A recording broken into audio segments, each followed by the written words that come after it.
Le père est l'homme le plus riche du monde. La mère est générale 7 étoiles. Leur fils cependant, transporte des briques sur un chantier de construction depuis 20 ans. Quand les deux sont rentrés chez eux après avoir réussi et acquis la célébrité pour rendre visite à leur fils, ils se sont trouvés bien plus vieux l'un l'autre. Et le fils n'est pas avec l'autre parent. Quand ils ont vu une vidéo de leur fils au bord de la famine, ils se sont soudain rappelé qu'il y a 20 ans lors de leur divorce, ils avaient par inadvertance laissé leur fils à la porte du bureau des affaires civiles. Il s'est avéré qu'au moment du divorce, ils avaient tous les deux supposé que l'autre avait pris le fils. Après s'être libéré des contraintes familiales, l'homme a travaillé dur pour devenir la personne la plus riche du monde avec une valeur nette de centaines de milliards. La femme, par ses efforts, est devenue générale 7 étoiles en France. Ils pensaient à l'origine que leur fils menait une vie très confortable avec l'autre parent. Mais en rentrant à la maison, ils ont appris qu'il avait en réalité vécu misérablement pendant tout ce temps. Ils ont immédiatement ordonné à leurs subordonnés d'utiliser toutes les ressources disponibles pour retrouver leur fils. Ils ne savaient pas que leur fils était humilié à la fête de remise des diplômes de sa petite amie. Pendant 20 ans, le jeune homme avait gagné sa vie en portant des briques sur un chantier pendant 3 ans. Il avait économisé et fait des sacrifices chaque jour pour payer les études universitaires de sa petite amie.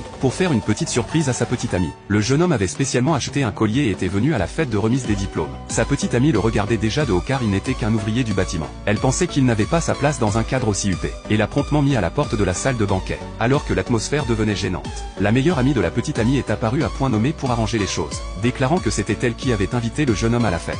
Elle avait eu l'intention d'inviter le jeune homme à célébrer ensemble. En entendant cela, la petite amie a recommencé à se moquer du jeune homme, affirmant qu'il était un ouvrier du bâtiment qui n'avait même pas fait d'études et ne méritait pas de fêter ça avec elle. Pour ne pas mettre sa petite amie en colère, le jeune homme n'a eu d'autre choix que de ramasser le collier et de partir abattu. Puis, sous les moqueries de la foule, la petite amie est montée sur scène pour prendre la parole. Elle a déclaré que ses réalisations actuelles étaient inséparables d'un homme, et que cet homme l'avait beaucoup aidé au cours des 5 dernières années. En entendant cela, le jeune homme a pensé qu'il était l'homme important auquel elle faisait référence, pensant que son rejet antérieur était censé être une surprise. Quand il s'est retourné, il a découvert que l'homme dont elle parlait n'était pas du tout lui, mais plutôt un riche héritier de seconde génération. En voyant sa petite amie se blottir contre le riche